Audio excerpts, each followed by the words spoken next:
To एक इंसान का धजिया उड़ाना उसकी पर्सनालिटी की, वो भी किसी और का नहीं बल्कि विशाल पांडे का। जी हाँ, विशाल पांडे जिन्हें लोग टॉप 5 में तो देखना चाहते ही थे और डिज़र्व भी करते थे विशाल पांडे, लेकिन इतनी जल्दी बिना फिनाले वीक पहुँचे हो चुका है अब विशाल पांडे का एविक्शन के बाद मीडिया के सामने नज़र आए हैं विशाल पांडे। काफ़ी कुछ कहा है अरमान मलिक को लेकर भी, क्या कुछ कहा है आइए बताएंगे आपको हमारे चैनल आईवी बस पे। लेकिन उससे पहले अगर अभी तक आपने चैनल को सब्सक्राइब नहीं किया तो सबसे पहले सब्सक्राइब कर लीजिए। तो सबसे पहले विशाल पांडे से पूछा गया आपका अपने शॉकिंग एलिमिनेशन पे क्या कुछ कहना है, जैसा कि लोगों को उम्मीद ही नहीं थी कि इतनी जल्दी आप घर से बेघर हो जाएंगे।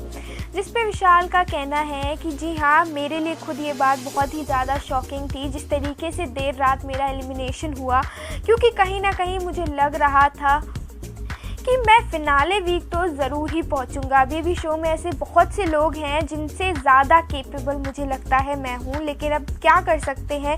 इस बार का नॉमिनेशन भी कुछ इस तरीके से हुआ ही था, हर बार बाजी उस ग्रुप में चली जा रही थी। इन सभी चीज़ों के बाद सबसे पहले कोई मुद्दा उठाया गया विशाल पांडे के सामने, तो वो था अरमान मलिक का।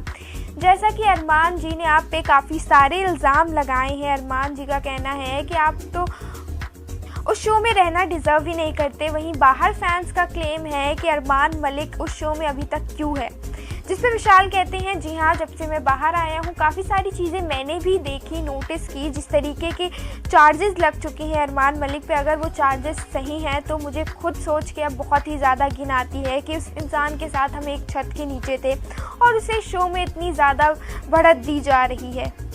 उसके बाद विशाल से पूछा गया, जैसा कि शो में एक बहुत ही बड़ा बवाल हुआ था, आपके साथ वायलेंस हुआ था और जिसकी सज़ा अरमान मलिक को मिली, लेकिन वो सज़ा को बिग बॉस ने सीरियस ही नहीं लिया और रणवीर जी के द्वारा अरमान मलिक सेफ हो गए। इस पे आपका क्या कहना है। तो विशाल का कहना होता है कि सबसे पहली बात तो उस टाइम भी मैंने ये बात एक्सेप्ट की थी कि मैंने किसी भी गलत तरीके से चीज़ों को नहीं बोला था। अभी भी मैं ये बात को क्लियर करना चाहता हूँ, मैंने जिस सेंस में वो बात बोली थी, मेरा मानना था कि अरमान मलिक बहुत ही लकी हैं जिस तरीके की बीवियां उन्हें मिली हैं, जितना वो उनकी केयर करती हैं।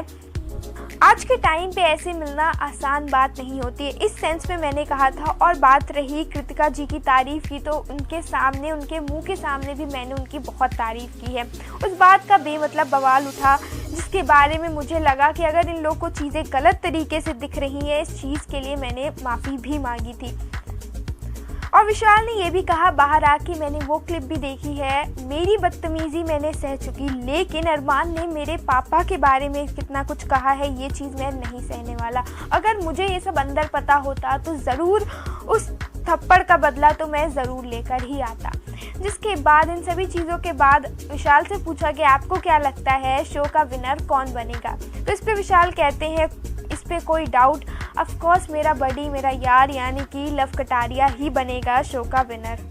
वहीं टॉप 2 जब पूछा गया तो विशाल ने क्लियरली बोला टॉप 2 लव कटारिया और सना मकबूल ही डिज़र्व करते हैं। लेकिन अब जैसा कि आपने देखा है बिग बॉस जिस तरीके से बायस हो रहे हैं, शो में कुछ भी हो सकता है, लेकिन मेरा पूरा सपोर्ट मेरे दोस्तों के तरफ है।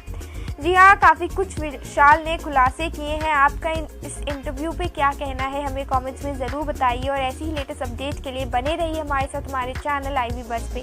मिलते हैं आपसे नेक्स्ट वीडियो में।